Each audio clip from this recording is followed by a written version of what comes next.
So, obviously worship was a little shorter today. That's because we want to give as much time as possible for Allen, because he really is incredibly knowledgeable. I think some of us know and some of us may not know that Allen is also an elder. And so he is always praying for you, praying for your families, and praying for the church. So with that said, can we all give a big round of applause for Allen?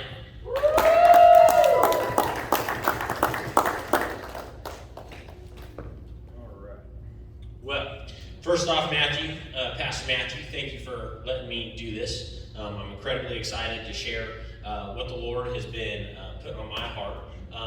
But I just wanted to give credit where credit is due real quick to Pastor Matthew, Pastor Taylor, and all the work you guys have been putting in to make the in-church happen. And it's a special place, and God's going to use it to do some pretty amazing things. So I did feel like the Lord gave me a word for you, Matthew. And that something I just wanted to praise you openly in front of other people for, that a lot of people may not know about you. But Matthew, from the time he was 12, 13, right there in the teenage years, he used to be the person who was up every morning, 5:30, 6 o'clock, earlier than everybody else. You'd see the light on in his room, may hear some worship music or something. But this man of God has been pouring into this church for over a decade, because he knew this is what the Lord called him to.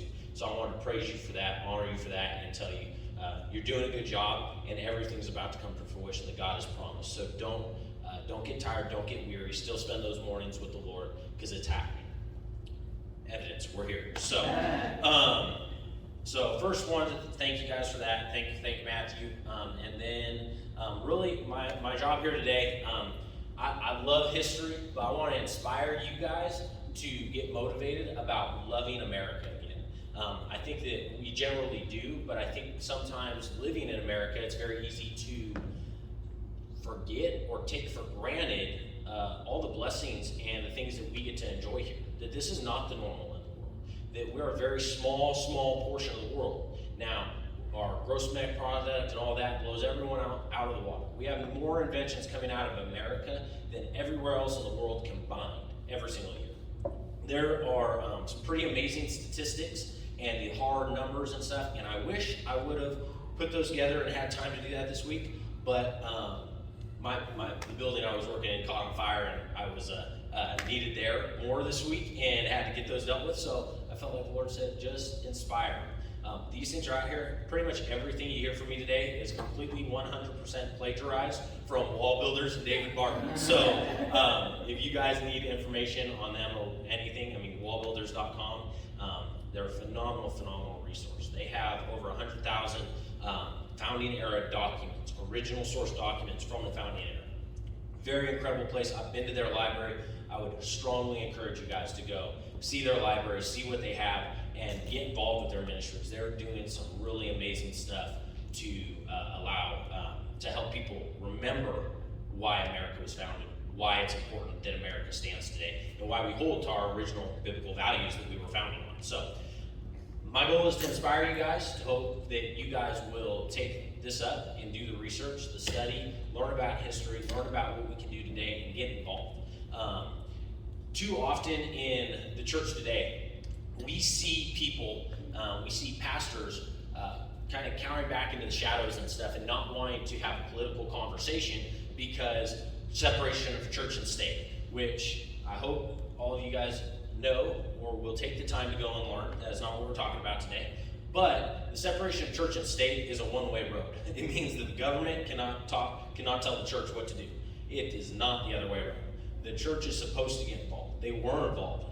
The pastors from the founding era, they were called the Black Robe Regiment because they were the ones equipping the churchgoers, the people in the pews, to fight the war, to be inspired, to understand their biblical right and mandate to protect and call and claim freedom. And there's so many misconceptions. I'd love to get into every part of it, but we only have a little bit of time. So maybe if I do a good enough job, I'll get to come back and share it all with you. But if anybody has any questions or anything afterwards, please just let me know and I'll help point you in the right direction. But the amount of resources that Wall Builders has, truly amazing. So I'd encourage you to go check that out when we're done here today. The next thing is the church's role in early America.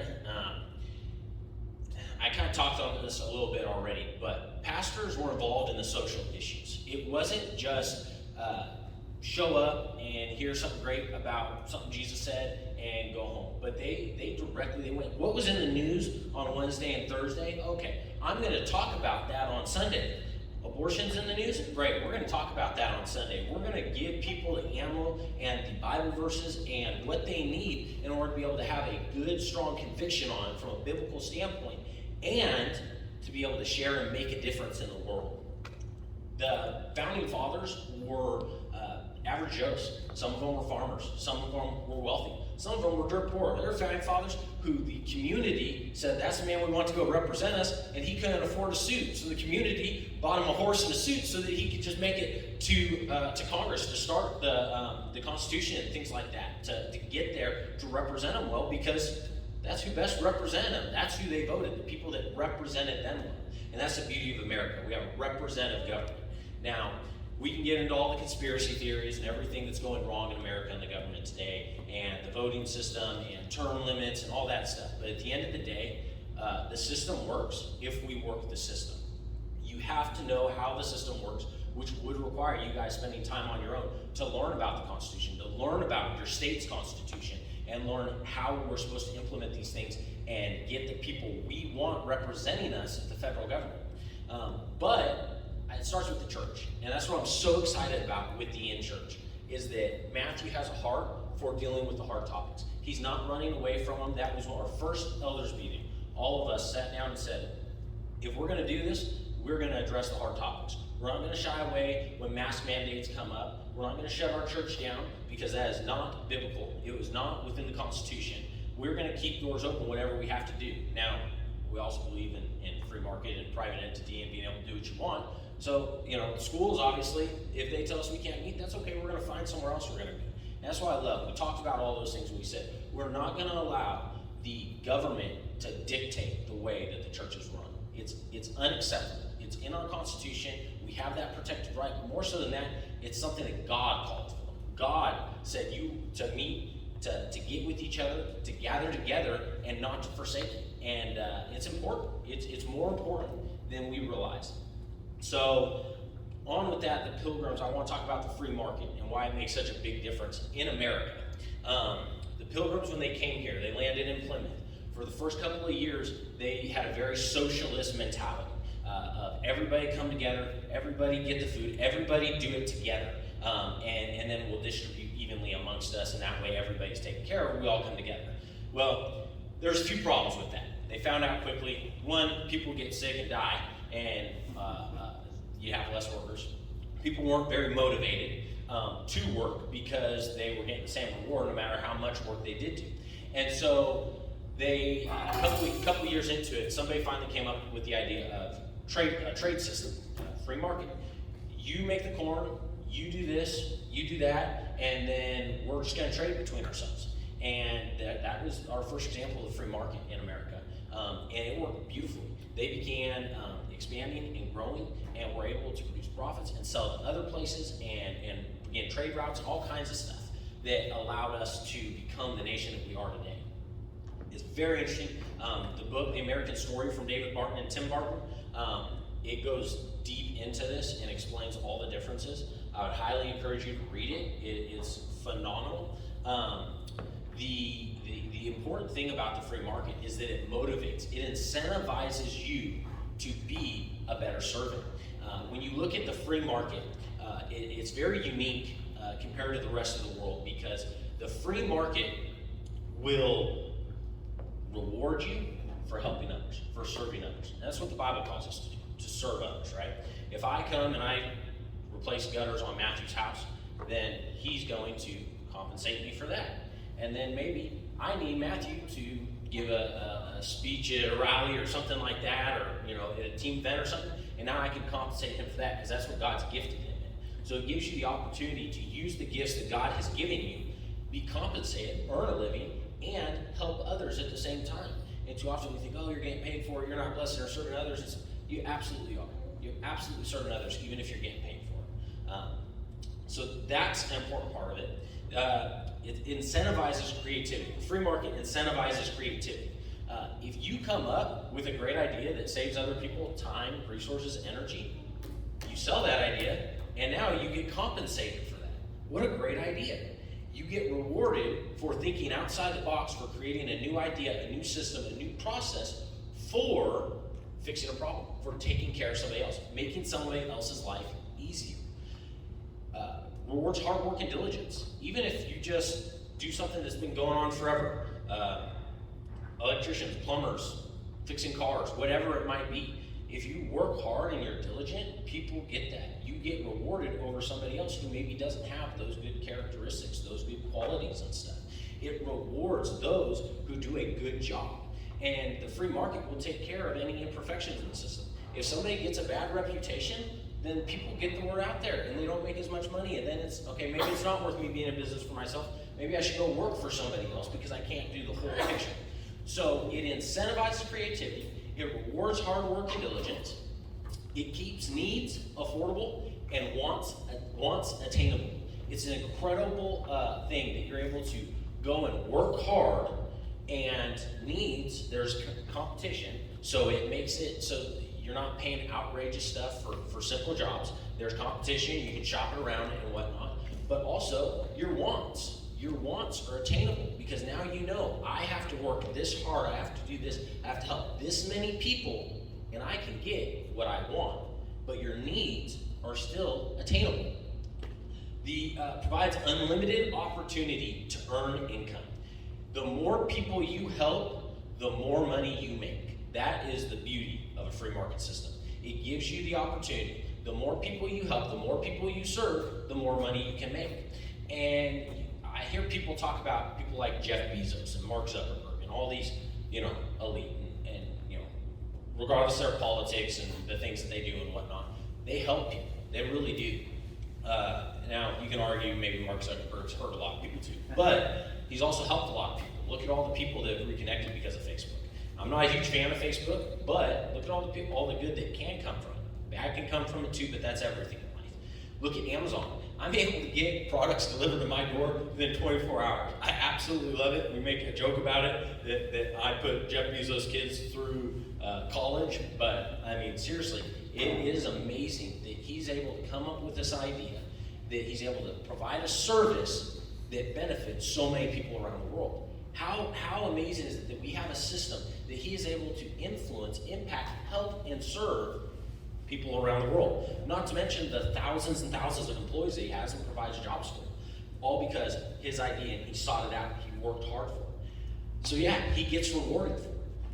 Even musicians, I thought about that the other day. I'm like, yeah, but then you still have, the elite of the world, the rich, the musicians, the performers, entertainers and stuff, right? Well, aren't they providing a service too? Don't you enjoy the music or a movie or a book, whatever it may be, and they're able to reach more people? Isn't your happiness worth something? Isn't it worth providing for them or exchanging currency, exchanging some of your hard work for some of that enjoyment? I think so, and I think it's such a beautiful picture of servitude, the free market system, and the way that it just promotes it. It's the only proven successful economy for long-term economy and government stability. There is no other economy that has provided the kind of stability that we enjoy here in America. Socialism, we're going to start talking about that here in a minute, but you don't see it with communism, socialism, Marxism, any of those isms. You just don't see that kind of stability. You don't see a good track record in it. You will not find in history a economy other than the free market economy that allows for stability of a nation. It crumbles. The problem is that free market's the only one that motivates you to get off your butt. Everything else, there's benefit to sitting down. I own an automotive business. I own an automotive repair facility, and it was incredibly difficult to get just regular, like people to sweep the floor about a year ago when COVID all started. And the same thing, I had plenty of people who applied, and I asked for interviews, but they didn't want to come in because they were getting paid regardless of whether they worked. They had certain criteria they had to meet. And so it became very difficult to motivate people to work. Even when I was paying them 1.5, 2 times what they were making just being at home, but they got to make that just being still. So what's the purpose? What's the point of coming and working? And I have to agree with them. If I didn't get to go home and make money and drive my vehicles or my toys or those things, I wouldn't want to do the job that I have now. I wouldn't want to run a business. It's stressful, it's hard, it's frustrating, things go wrong, I lose money. I make money sometimes, but the point is there's a certain reward. I have the ability to earn more. If you told me that I was stuck at one line, I will find a different job. There are easier ways to make money, trust me. But it's fun, it's enjoyable, it gives me an opportunity. And that's the beauty of a free market economy. I had a business coach tell me one time that if he needed to make us rich, it was a group, and he says, listen, I need to make you guys rich so that we can start funding the politicians and representatives we want in front of us. And I think too often as Christians, we don't support those things, or we don't donate to good causes or to good candidates, or we don't learn about them because, well, Jesus got this and he's good and we'll pray and all those things are important and he is good. God is sovereign. But maybe God is asking you to use the wealth, the things that he's giving you, the blessings, maybe your talents, maybe your time, maybe your energy, simple conversations to pour into, to make the kingdom on earth here and present today. It really struck me when he said that, because I've had this mentality of, I'm worth a certain amount of money and, I need to make this, and once I do that, I can lower my price and do this. But the truth is, the more people you help, the more you should be making, and the more you should be able to help others. And so everybody needs to think about that, is don't limit yourself, don't put a number on it. Maybe God wants to bless you with millions of dollars, and maybe he wants you funding candidates, maybe he wants you starting organizations or churches or whatever it might be.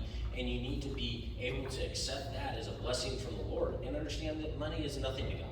He's got streets of gold. He can break a brick off the road and make money fall out of the sky, and you don't need to feel guilty for it. Maybe God's wanting you to use your resources to further his kingdom, to further his purpose, to help somebody else. And if you are constantly discounting yourself and what you're worth and the job and the time that you're doing and say, oh, well, I can do this, or I'm a nice guy, or they're a friend, or whatever, then maybe you're not taking all that profit, not receiving all the blessing that God has for you. Maybe you need to let God bless you, receive the blessings, and share it, use it the way he sees fit, right? I hope that makes sense, made a little bit more sense in my head, but so I want to talk about socialism because it's become a very popular topic amongst young people, especially right now. You can go to Barna, I think it's barna.com or .org, something like that. But George Barna, he does a bunch of statistics, sends out all kinds of surveys, and then gets the information back. Their team sorts through them, and then they do articles on it. It's a great website, great resource, and I wish I had all the numbers, but like I said, you guys can go look that up on your own. But it's becoming more and more popular. And the funny part is, a lot of people don't even know it's socialism. They think it's some sort of social media tool or whatnot when you actually start asking them definitions of what socialism is. But the fact that word, that they're not absolutely appalled that somebody would even bring it up, tells you how poor our history and education has become today. So I want to address the fruits of socialism. We just talked about the fruits of free market capitalism. I want to talk about the fruits of socialism. Socialism promotes laziness. You make the same amount no matter how hard you work. If you have a set amount of money, it does not motivate you. We talked about that. Promotes self-interest, not serving the needs of others. You only need to worry about yourself. The government's going to send you a check. You just have to figure out how to make that money, meet all your needs, and last. There's no point in you helping others, worrying about others, because they're taking care of it with the same amount the government gave them, right?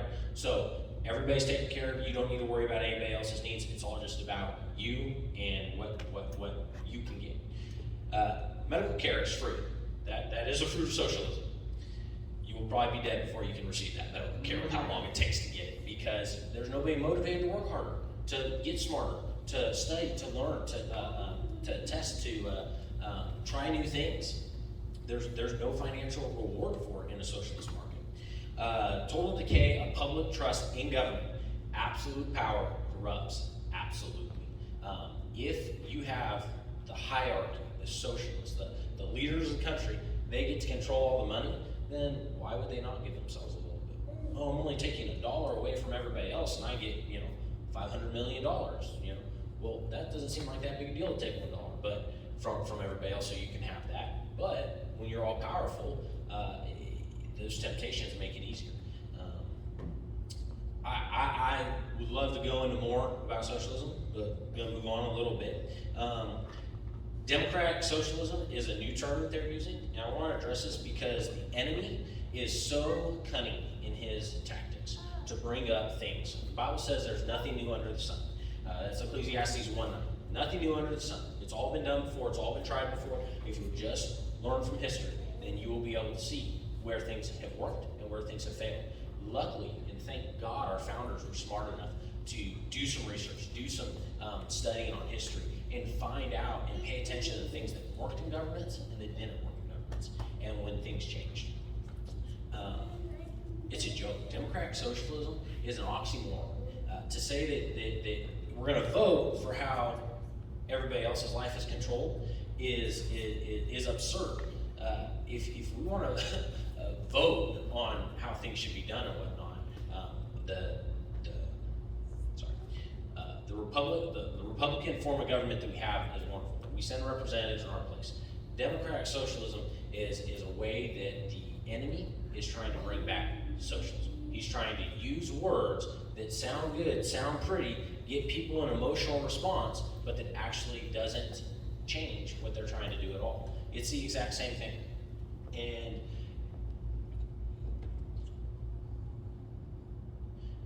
there are lots of sayings that they say about it in the media and colleges and these different debates and stuff. You can watch with Jordan Peterson or with Ben Shapiro. Thank you. You can see that they say, well, it's never been given a fair shake. You know, it would work in America because America is so great. Only some things would be controlled by Uncle Sam. You would still have freedom to spend money in certain places and whatnot. All these little twists of the truth are what they are trying to use to promote a bad idea or something that fits their agenda. It's all the enemy. I don't believe that necessarily every person who talks about socialism thinks they're doing it for their own good and whatnot. Certainly there are those that are. I think it's just they're confused. I think that they don't understand. They haven't done the research. They think it looks good because they see a way to take care of so many people, but ultimately it leads to destruction. So it's important not to get confused because people bring up emotional arguments when there are hard statistical facts that prove these things out. I want to share with you about the 4 types of government that the Bible addresses. I hope most of you guys know this already, but when I heard this a few years ago from David Baughman, it opened up the Bible for me in a new way. There are 4 different types of government that the Bible addresses. There are 4 different entities that Christ, God, gives commandments to.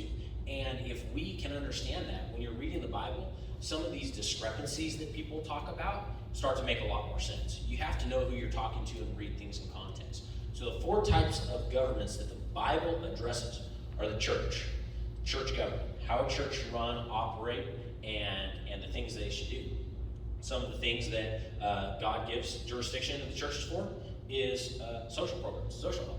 They're supposed to be where people go when they lose their job, when people need help. The church is supposed to be the one who meets that need because the people come, they're supposed to be tied into the church. The church is then able to distribute those things in an appropriate way to make sure that they're being effective.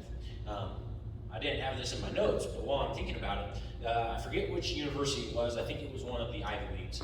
But they did a study on what makes a charity worth donating to. And they determined that if you were able to get 60% of what's given to a charity to go to the what they're supporting, their product. So, if we're trying to feed the hungry in Dallas, if 60% of their income, what they brought in, their donations, went to the food and actually doing that, none of the overhead, none of hiring employees or vehicles or fuel or gas, any of the other things that make those charities run. But if they get 60%, that's an organization worth donating to. The government, the United States government, 30% of allocated funds make it to the intended target. That means 70% of the funds given to any program, Social Security, Medicare, any of these programs, only 30% makes it to the intended target. So that goes to show, again, with free market socialism, that government and why God gave it to the church was because it was local. They knew who needed it. They could get a relationship built with them. They were able to go see their home. They were able to see their family. They had a relationship built with them. So when things happen, it was no big deal. Yeah, we can help you out because we know that this help will actually help you up, not just cripple you, not just make you lazy. The next government is individual government, personal, self-government. Your ability to govern yourself. The Bible gives you commandments. Of course, it talks about not saying, not killing, not murder, not adultery, right? 10 commandments, all that is individual government. That is given to you. Live your life by that, you're in good shape. The next one is the family government. The family government tells you how a home should be run. Father, mother, one wife, one man, in marriage, forever. It's important to distinguish these things from one another because the church is not always responsible for coming in and dealing with discipline. That's the parent's job. That's who God said, I'm giving the authority to discipline, teach, and instruct this child. The church is responsible for spiritual enlightenment, spiritual education, sharing those things, digging into those things, and helping set up good communities. The fourth one, of course, is our federal government. And the federal government specifically is given a sword for punishment. They are the ones because they're the only one that has that will die with the earth. Federal government will be done and over with. Once the earth is destroyed, there will be no more federal governments. In heaven, we're not going to have federal government. It'll just be God. He's our king. He'll reign forever. Thank God. Yeah. But they're the only one that dies here, and that's why they get to wield the sword because it doesn't go with them. It stays here. It's done, and they are not. Yeah, that's it. So, and they didn't give it to the church. They didn't give it to the individual. Now, self-defense is different. We're not talking about punishing crime. We're talking about protecting life, which on the topic of that, obviously a lot of very cool things are happening with Roe v. Wade. Praise God for that. It's exciting, but this is a very important time for us to get involved because it means it's going back to the states. And that means that each one of us need to be sending letters. And I'll get more into things that we can do to make a difference. We can be sending letters to our representatives. We can be even doing stuff as far as city and county stuff goes. They're starting to do lots of sanctuary cities for the unborn, and it means that Planned Parenthoods and abortion centers and stuff can't be planned in these cities. And you're able to do that at your local government. You're able to show up at these meetings. You, just how you are right now. You don't have to do anything special or sign up or nothing. You can just show up to these meetings and get involved and start having a voice in government. And too often we think, oh, I don't have time or it's not enough. And I'll get into a little bit more of that here in a minute. But it's important. Now is the time. We have the opportunity to save unborn children, and that is essential. Truth. I want to talk about truth and how important it is and how undervalued it is in our education system, in our personal lives, even in some churches. I remember hearing a sermon. This was years ago, never a church I attended, but it was somebody else recommended to me. So I turned it on and listened to it, and this dude just blasted our founding fathers. Called them bigots and racists and all this other stuff. And I'm like, this is right when I was getting into all the wall builders and history, and I was like, oh my gosh, this dude's talking to 10,000 people, and he just called people who gave us this great nation, who love the Lord, and who are up there in heaven dancing with him right now, just completely defamed him, demoralized their character and everything. And I got thinking, I was like, what do I do? So I sent him a message. I was like, it can't be that hard to get an email through to him, right? Certainly it's easy enough. And I sent him an email, and his assistant responded and stuff, and said, okay, we'll look into that. And I'm sure he gets thousands of emails regarding this. But it struck me, I'm like, you're getting up on stage and you're saying things that you have no idea about. You haven't taken any time to do any significant research. You saw, that's a headline. You didn't even take time to look for yourself, but you're just saying what you've heard repeated. And truth, you have to dig for it. You have to search for it. Truth is important, and it should be important to you, because without truth, there's no standard. There's no sure thing. Jesus says, I am the truth, the life, and the truth shall set you free. And in America, we get to enjoy freedom. The truth of what the principles they set up are allowing us to enjoy freedom for 250 years. And the enemy just wants to distract, change a little bit, change the context, change the way that we see things. And it's important that we dig past that. We do the research for ourselves. Look for original sources.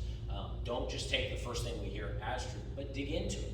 One of the things I love about the Wall Builders books and everything that Dave Barton and Tim Barton do, if their book is 300 pages, usually about 150 pages of that is footnotes. It is insane the amount of backup they put into those things. And again, this is all about inspiring you to get into those things. Go look at them, find them, and spend time. The enemy puts all kinds of lies into the world today to try and defame America's character.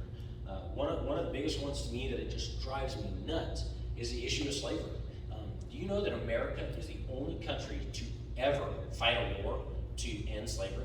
Only country in the history of the world to ever fight a war to end slavery. And people say, oh, America's never been as divided as we are today, and the Democrats and Republicans hate each other, and they just go on and on and on about how divided we are. And I had a guy tell me that one time. I said, dude, we had a civil war. How can you tell me that we're more divided? We were literally killing each other. One of the bloodiest wars, if not, I think it may have been the bloodiest war that America's ever fought. And we were killing each other because of the issue of slavery. It was not for states' rights. It was not for any of the other things that people like to say, oh, well, we're fighting over this or that, or, no. It was over the issue of slavery. That's where the line was drawn. The 3/5 clause in the Constitution, people are like, that's proof that they treated black people as less. No, that was a compromise so that we were able to get the states that we needed in order to do the country and break away from Great Britain and have a chance of fighting the greatest military power ever, and hopefully set the precedent for we're not going to allow you to keep these people and count them as a full vote for yourself, but not allow them to vote. That was the issue. The southern states wanted their black slaves to count as slaves in general, to count towards the population count, so they had more representatives in the government, and they said, no, we're not going to do that. We need you to be a part of the Constitution Convention and to form one country. But what we will do is we'll do a 3/5 clause, because that way they still count somewhat, but you don't get the power of them, because if they gave them the power, they would never vote. The blacks, the slaves, would never vote, and they would be able to control the government. By doing the 3/5 compromise, by putting that literature in there, they were able to restrict the amount of representatives the southern states got in Congress, and therefore they believed that they'd be able to get rid of slavery in the coming years, which several times in America's history, they were extremely close. One time, they were within one vote. There was one vote that kept us from ending slavery. Years earlier than the Civil War. Things you never hear about, things you're never told, things nobody ever talks about in history class, which is a shame. So slavery is a very interesting thing. They talk about Columbus. They say that he was a horrible person down there tearing down statues and getting rid of Columbus Day and stuff. That was a man of God. I mean, if there ever was one, it was him. His whole mission was to bring the gospel to the ends of the earth. That's what he felt like his call was from the Lord. And he took him a while. He finally convinced them, give them Mayflower and Santa Maria. And the other one I can't remember. I read last night. I wish I would have wrote them down. But anyways, he did all the work. Finally got approved. Went over and he met I think it was the Tanos, Toani, something like that. It was the Indian tribe. They were great friends. Everything went well. They received them well. Things were great. One of the ships got damaged. One of the 3 ships got damaged. So Columbus had to leave some of his people there. Took the other 2 ships back and then brought more people. When he returned, he found that everyone had been killed, slaughtered, or captured by another tribe called the Cannibs. The Cannibs, short for cannibalism, and the Caribs, it comes from the root word Caribbean and stuff. That's where we get Caribbean from, the Caribs. But they were also known as the Cannibs. Same thing. Canib, Carib, same tribe we're talking about there. They just kind of nicknamed them different things in different sources. But they came to where the people Columbus had left behind with the Indians, the Native Indians, the Tawnis, whatever they are, and they captured them, killed all the men, killed all the children, and they took the women and would rape them, and then they would eat their babies when they came out. And it's horrible. Like I said, American story talks all about it, but that's what was going on when Columbus returned. he comes back to come to this great place he just found, told all these people about, brought all these ships and more people, saying, hey, look at how great this is. And they're gone, they're captured, and they're gone, and they're around. So Columbus actually went after them and got back the Indians and what was left of their people and was able to save them. But yeah, he absolutely did make organs. They were eating people. They were killing, raping, and murdering, doing horrible, horrible things to people, like to human beings. And it was just their culture. It was just who they were, right? But he was incredibly nice to others. Nobody ever tells you about that. They just want to say, oh, he killed Indians. Well, kind of. But I hope you would have too in that circumstance, if you were there, right?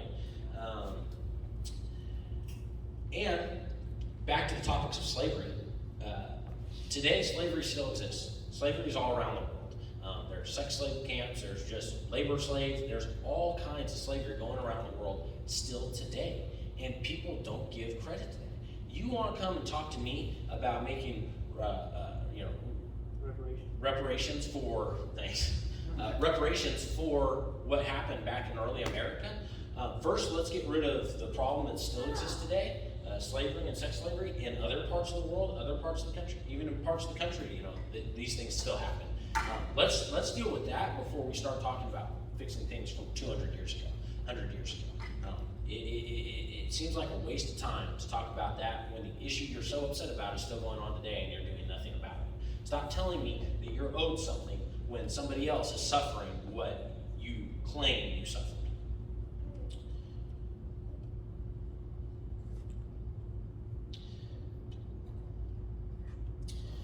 I also want to address something that happens very often today. People say that all politicians are corrupt. Everyone's corrupt, the whole system's corrupt, we need to get rid of the whole thing. The system works if we work the system. I think we do ourselves a disservice, especially as Christians, when we sit here and say, oh, Republicans are bad, Democrats are bad, everybody's bad. Yes, we're all human, we're all sin, we've all fallen short of the glory of God. Okay, we've got that, okay? But let's look at platforms. Let's look at legislation. Let's look at policies. Let's stop looking at parties and saying that's what's wrong with America, or this is what's right, and this is what needs to change. Let's look at the things that actually make a difference. Let's look at the individuals. If you have the ability, so talking about individuals and voting, you have the ability to go to your Republican Party or any party that you're a part of. You're able to go to their conventions. They have them pretty much in every county. They have a meeting, generally once a month, but it can change, obviously. But you can go and meet the people who are running in your area. You can be one of those people. You can determine whether you need to run or whether you just need to support somebody else. Tim Barton, my sister works at Mercury One, which is Glenn Beck's organization. David Barton and Tim Barton are some of the board members on it. And so I got the opportunity to meet and hang out with both of them for a pretty significant amount of time, which I was ecstatic about. And Tim Barton, and just absolutely love the guy to death. He just met him. I'm like, man, you're my hero. This is great. I just oohing and on over him and stuff. And I was like, I want to get into politics at some point. Where's a good place to start? What should I do?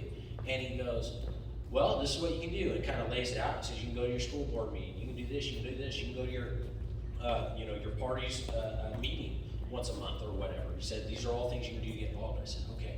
Well, I just started a business and I'm busy with that, and it's kind of taking, I have 3 kids and bought a home, and it's a lot of work and this, and he said, and that's the problem right there. I just met this guy, and he's like, shoot flames, shooting arrows at me. He's like, that's the problem right there. Looks me straight in the eye and says, you don't have time. Nobody has time because you're out there, you're getting stuff done, but these other Democrats, let's be honest, they tend to, some of the people who are running in offices and stuff for them have never worked a day in their life. So Bernie Sanders, his first job ever was an elected position. First job to produce an income was an elected position. He didn't have responsibility. They have time, they have energy, they're motivated. This is what drives them. Whereas us who want to enjoy the liberties that we enjoy in America, the freedoms, the good things, we don't get involved because we're too busy. And we have to stop that. We have to get involved with what God's called us to do. You need to seek out God for yourself and say, God, what is my purpose? Do I need to be a financial resource? Do I need to donate my time and volunteer for these things? Do I need to run myself? Do I need to do a better job of fielding candidates and getting some sort of a voter guide out to my friends and family and say, hey, I spent my time and put these things together, these people, and this is what they stand for and represent. I hope this will help you make your decision on voting day. Those are all valuable things that each one of us can do in figure out a way to help in the way that God's called us to.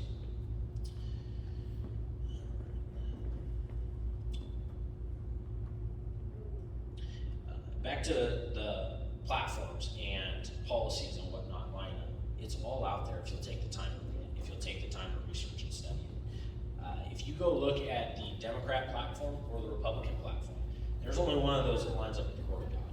One of them directly contradicts it. One of them is for it. It's all about keeping the family, the nuclear family, and how it's important.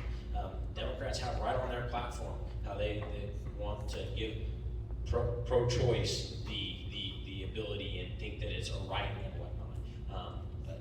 Just go read the platform. It's so simple. It's such an easy thing to do, and you can start to see these things.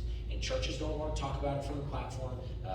People are too scared to say one way or the other. But as a church, truth has got to be important enough that you're willing to put your life on the line for it, to say, hey, this is not okay. It's not okay that we have a group of people that support the death of the unborn. It's not okay that we have a group that supports gay marriage. It is not okay that we have these things that have been proven to fail. On that subject of gay marriage, the number one indicator for a country's decline, for their way to fall, is their sexuality, their willingness, their laws, and the way that they choose to accept it. That is the number one indicator that a country is on its way down, is on its way out. Very important. And thinking about that, with all the things they're trying to do to promote it and allow it and legalize all these different things, it's not just about them and what they get to enjoy and leave good enough alone. It's their life, let them live it. You need to understand that it affects you. Them doing that, the things that they put on TV, the things that our kids watch, it affects the way that society goes, what they tolerate, what we allow in our society. None of these things are things that should be looked past or forgotten about.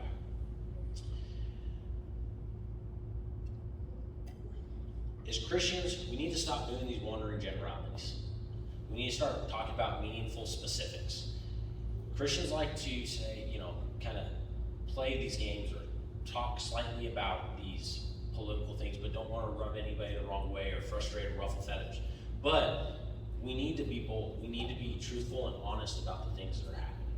The things that are happening in our nation, the things that are happening in our homes, our schools, our communities. We need to be able to say directly to somebody, no, that's not okay, and here's the reasons why. It takes our time, energy, and efforts to research these things. We need to be specific about why things fail, why they don't, why we need to do it the way that we do. And history is able to give you all that evidence. Statistics be able to give you all that evidence. So I encourage you, if there's something you're interested in, God probably put that on your heart for a reason. There's probably a conversation coming up in the future that you need to be ready for, and that's why it's being put on your mind. Don't let those whispers, don't let those ideas or thoughts of, I should look into that, just slip by it. Don't act on it. Act on it. And let me be clear, I'm not saying blindly follow parties. I don't think parties are the answer. I think individuals are the answer. I think the church is the answer. I think that if we want to fix what's wrong in America, the things that are sad, the things that we thought would never happen, it starts here. It starts at the church, it starts in the family, it starts with yourself. And these are all things that have been said for years, and I know it's a status quo, and it sounds great and whatnot, but it's true. And we hear it so much, I think that we take it for granted, and we need to start really taking it personal and say, what can I do today? What can I do? I may not have a full week to dedicate to supporting this person, but what can I do today? Do I have $10? Do I have $5? Do I have the time to get a voters list together for my family so they kind of understand who supports what and who's a better candidate, who's closer to the values we line up with, that the Bible lines up with more specifically. We have to be lovers of truth and push past our laziness and our emotions. Too often, emotions are the thing that get people to vote or to act on something, and we have to stop allowing emotions to dictate our lives, to dictate our actions. We have to let statistics, evidence, and the Bible, most importantly, determine what we do.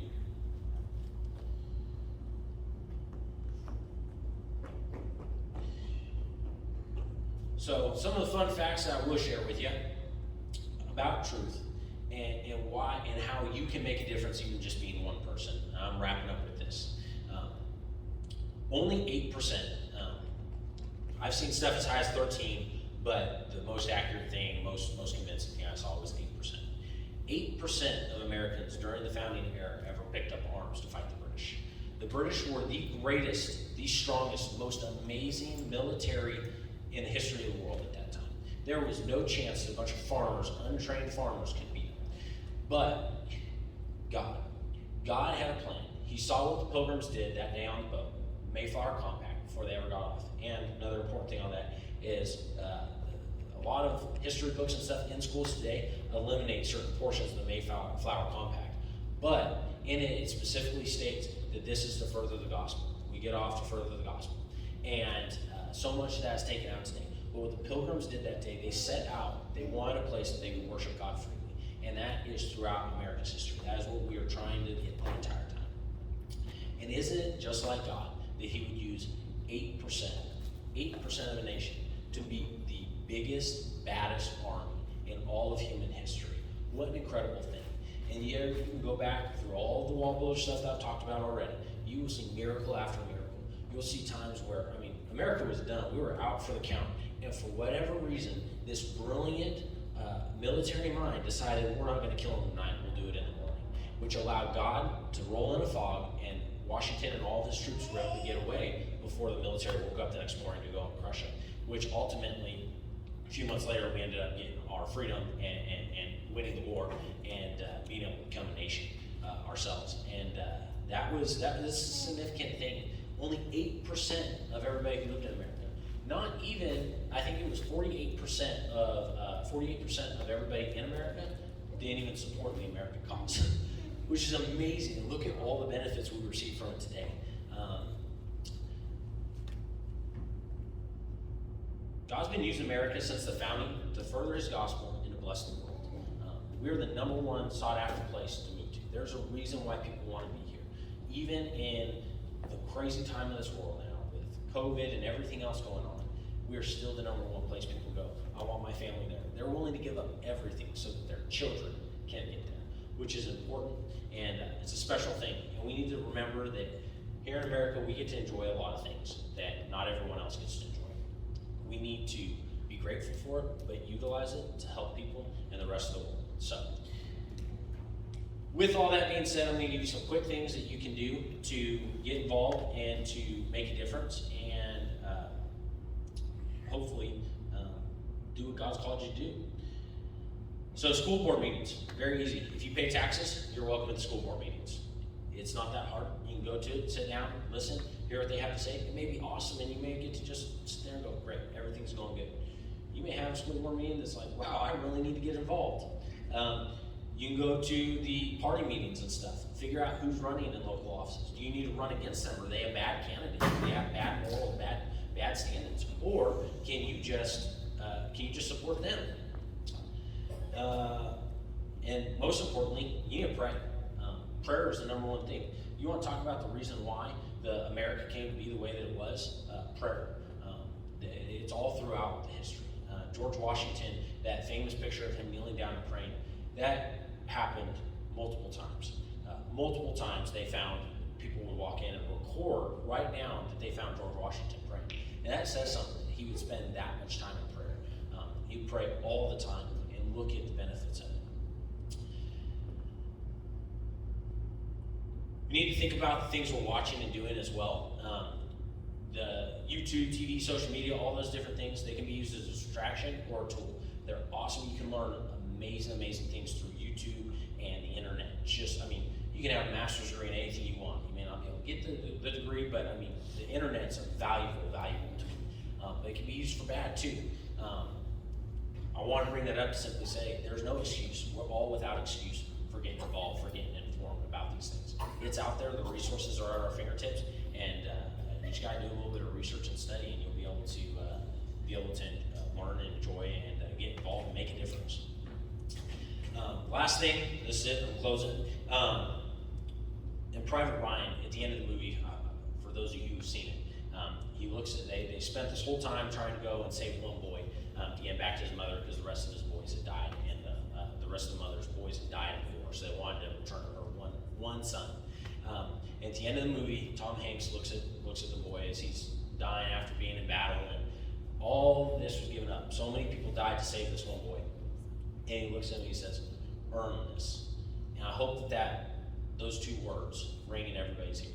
Remember that there were soldiers, there were fathers, mothers, children that died so that we can enjoy what we enjoy here in America today. And I think it's appropriate to say, earn this, that we do that as a courtesy, to show honor and respect for them. Earn the freedom. Use it to help others and to earn it. Prove that you earned it. With that being said, thank you guys. Appreciate you. And hand it back over to Matthew.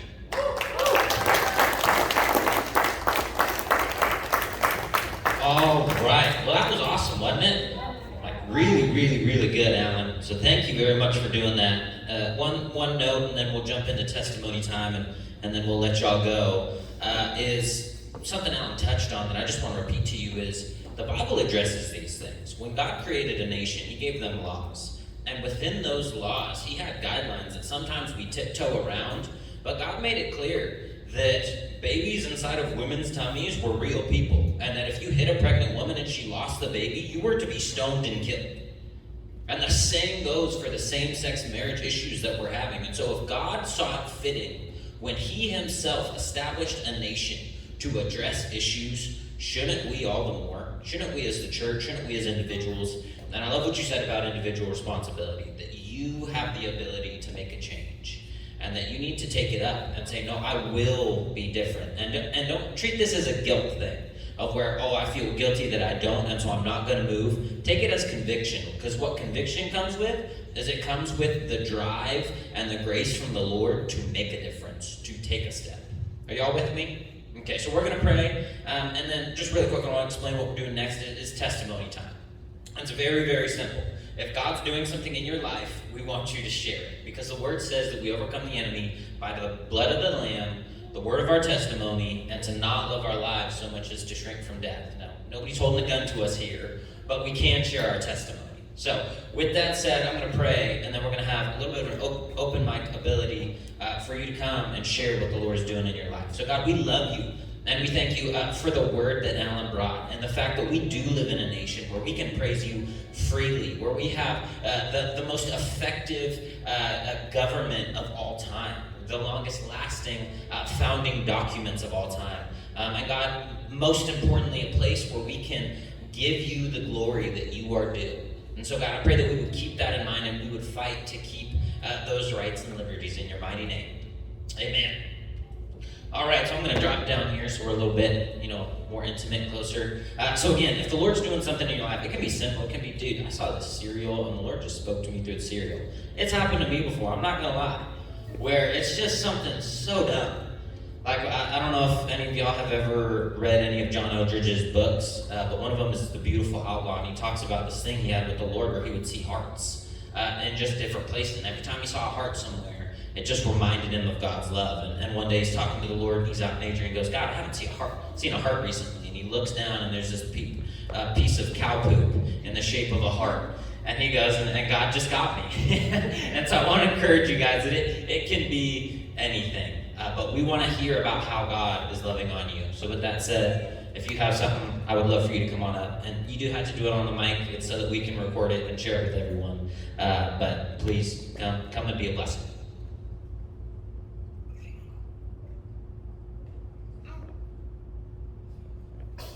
Oh, there we go.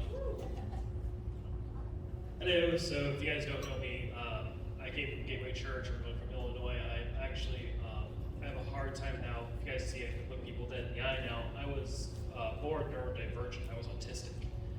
But when I was a teenager, it just felt so bad not being able to fit in. Like, ask God, just heal me, allow me to be able to connect with people.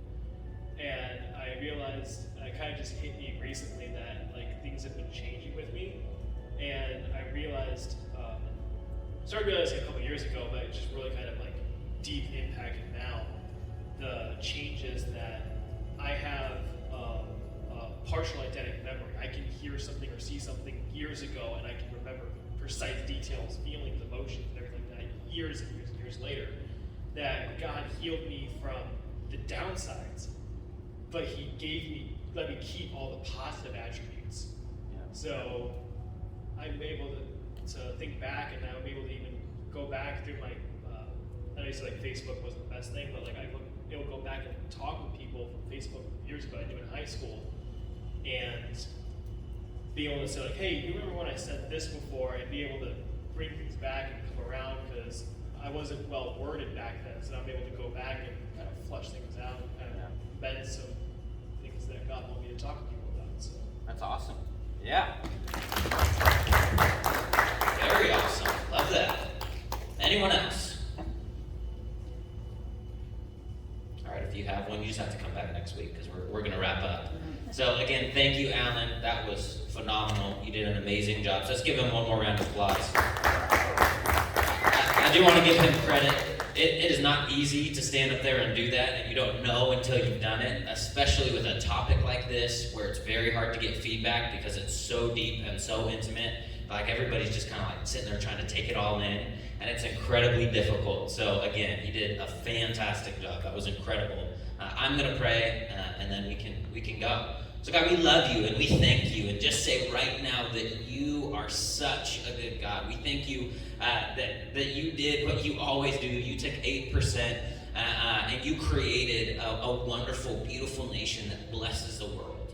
And God, I pray that we would be a blessing, and whether that's with finances, whether that's with time, or just to be intimate with the person in front of us, God, teach us to be a blessing and make a difference. God, we love you and we thank you and we praise you and pray blessing over everyone in this room in the mighty name of Jesus. Amen. You are dismissed. 1, 2, 3, break.